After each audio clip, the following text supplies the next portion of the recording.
We're cruising down the street in my Model Y, and you can see right there the speed is covered up by the phone mount. Before Tesla released a new update to their software a little while ago, they had the speed about right here in the middle of the screen in this area. They shifted a lot of things over to the left, so now it's hidden behind this phone mount. As you can see, if I lean to the right a little bit, you can see the speed limit.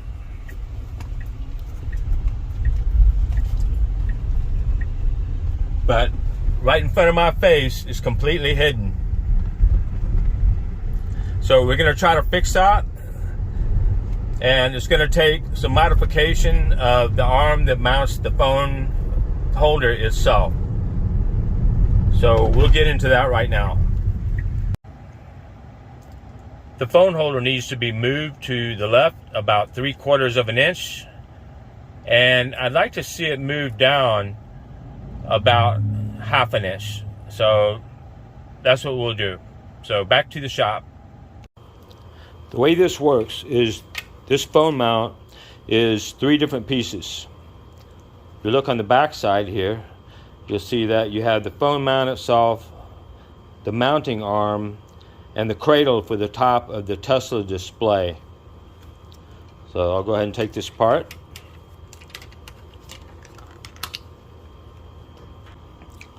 And this is the arm.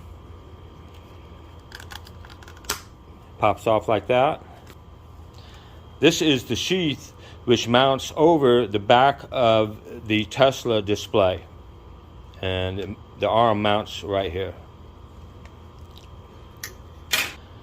So what we'll do is we'll cut this arm right about here, and then we will make a steel adapter that will bridge the gap between this part and this part, except the ball will be 3/4 further this way and down 1/2 an inch.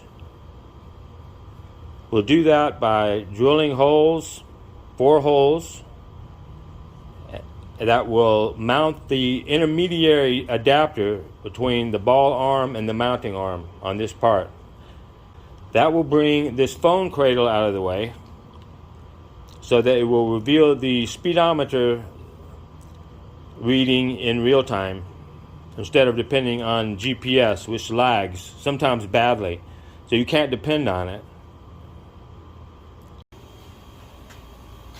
I traced out the arm here. Give me a good approximate model to work with.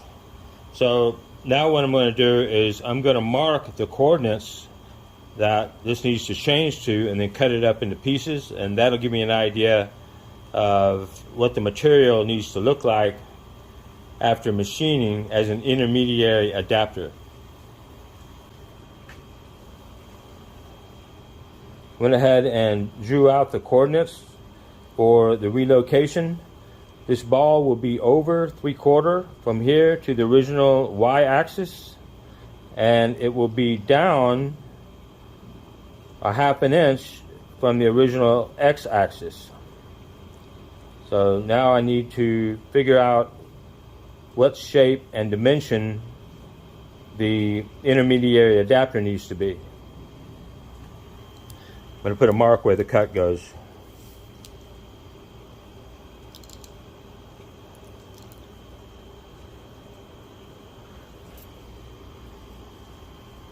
Now we'll cut it.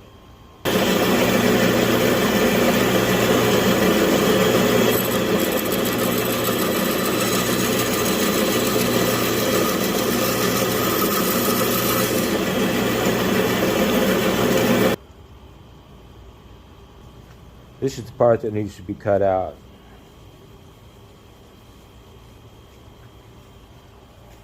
A little steel plate that will mount both of those together.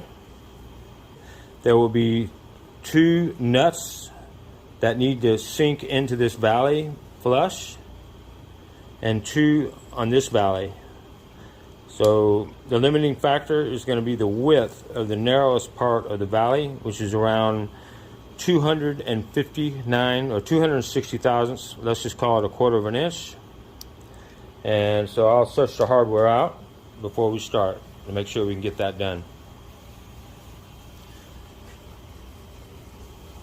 I decided not to use screws and nuts, just screws.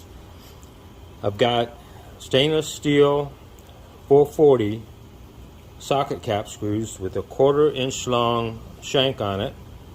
That will work perfect because these will, the head of it will fit flush into the valley, and when it's tightened down it'll leave about 175 thousandths of an inch, as you can see there. That can be screwed and tightened into a 3/16 steel plate. So 3/16 is 187 thousandths. This brings it about 10 thousandths short.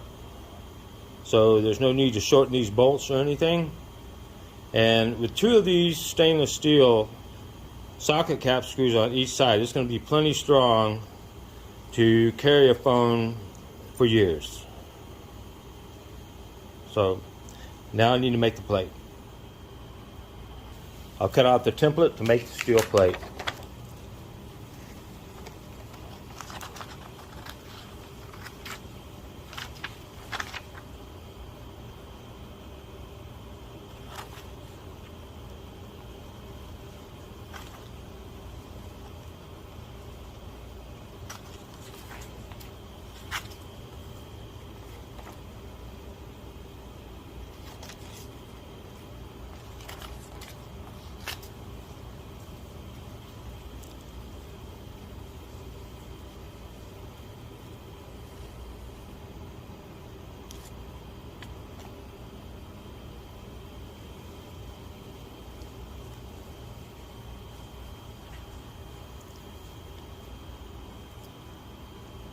That's what the steel plate needs to look like, 3/16 in thickness.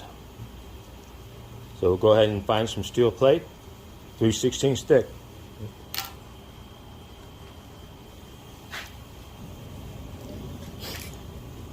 Here's a piece of 3/16 by 2 cold roll, 187 thousandths. So we'll lay the template on top of here, trace it out, and then we'll cut it out. Lay on top of that, something like that. I've got gloves on because I use lacquer thinner to clean this off. Cold roll always has the thick coat of grease on it. It doesn't have any slag, so it rusts easy. But after cleaning it off with lacquer thinner, you can see it does a fantastic job. That will allow the silver paint marker to mark. It doesn't mark on oil.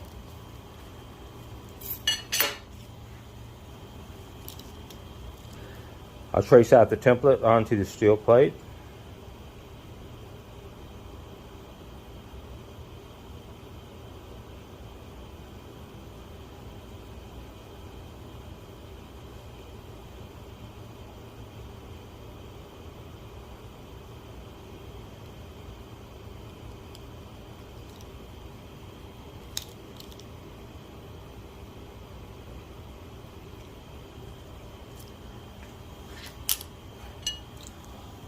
So we'll go ahead and cut that out.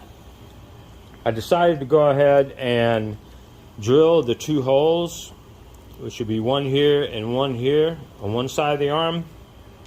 On the other side of the arm, I'm going to drill another 2 holes. It'll be right about there for one. The second one will be right next to it. But I wanted to do that first so that I could use the holes drilled in this ABS plastic piece as a template to lay it over and punch through with a transfer punch and locate those holes while this piece is still in a rectangular shape, because it'll sit in a vise properly that way. If I cut this out, it's going to be an oblong abstract shape, and I'm going to have trouble keeping that in the vise, keeping it moving, keeping it in place. It'll just be a lot easier to do it this way. So I'm going to drill the holes in this thing, these 2 first. I'm just going to eyeball it in and mark it.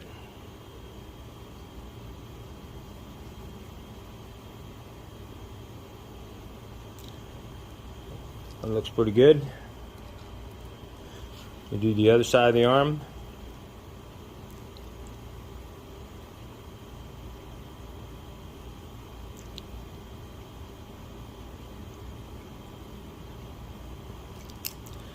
Put this one towards this corner to get a little more support.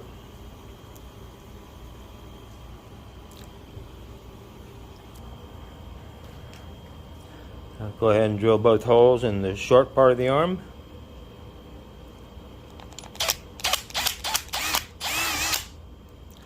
This is a 50 thousandths diameter pilot drill that I'm using.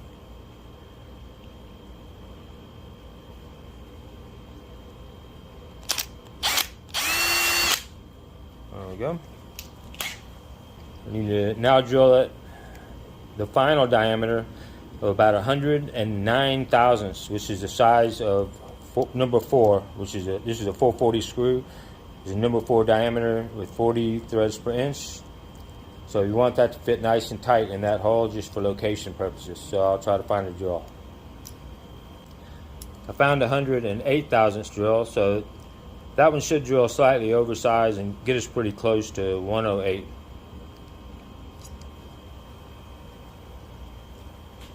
I'll drill it.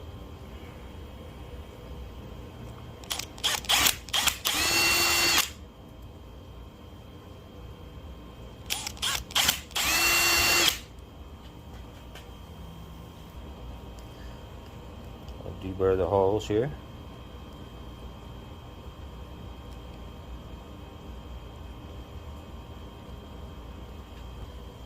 This is pretty close. You actually have to thread it in there, so we'll call that good enough. And now we need to do the other side of the arm.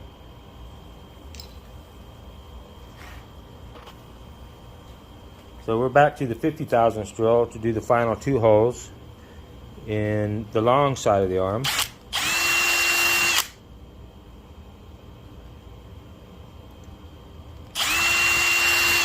And then back to 108 thousandths to finish them.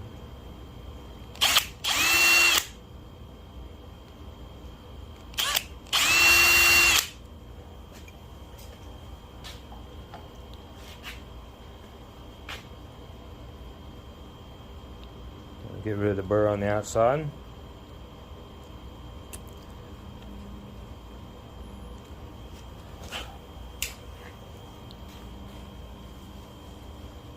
Well, that's what we have. And now we're ready to transfer the 4 holes we just drilled to the steel plate. So what we'll do is we'll set them up like that, and then we'll center punch the holes to locate them, and then we'll come back and drill all 4 holes in the plate. Then we'll cut the plate out of this rectangular piece.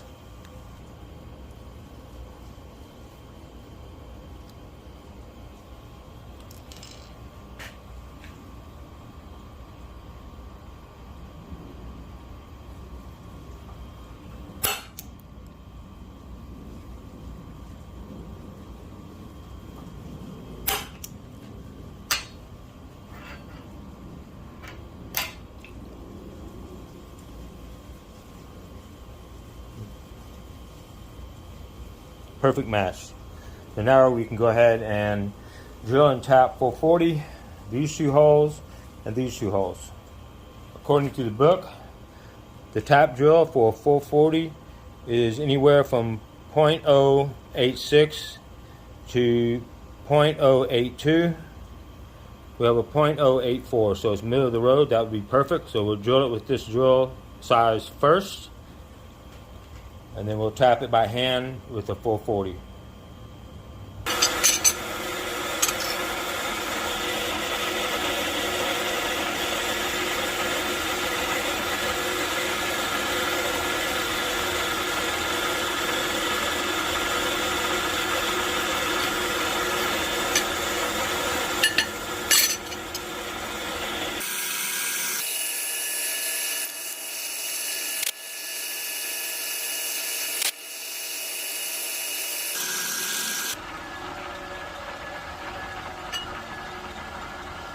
Now we have our holes drilled.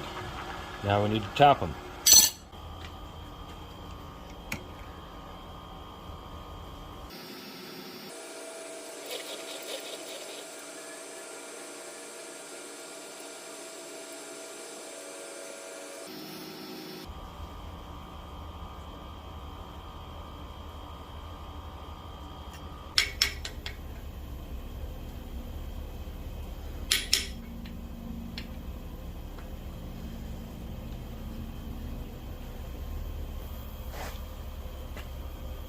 I'm going to go ahead and get out the cutoff wheel and cut this pattern out.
We're going to paint this with Krylon semi-flat black. This is Krylon industrial enamel. You can't get it at hardware stores or big box stores. You have to get it from an industrial supply like MSC Direct. The chemicals in this are a little more dangerous, so they don't trust the general public with it. The Krylon number is 1613. That's really all you need to know. This is absolutely the best paint, period, if you're going to use a rattle can.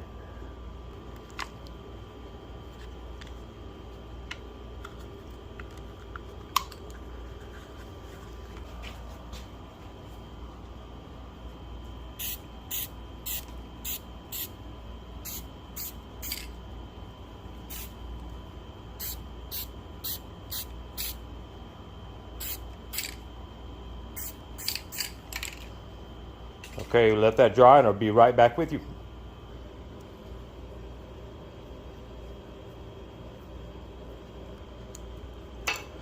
There's finished product. And now we'll get it installed.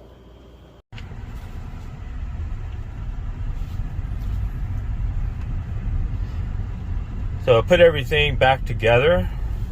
And this is what it looks like from my vantage point now. As you can see, the mile per hour digits are clearly visible. So that solved that problem. Thank you for watching.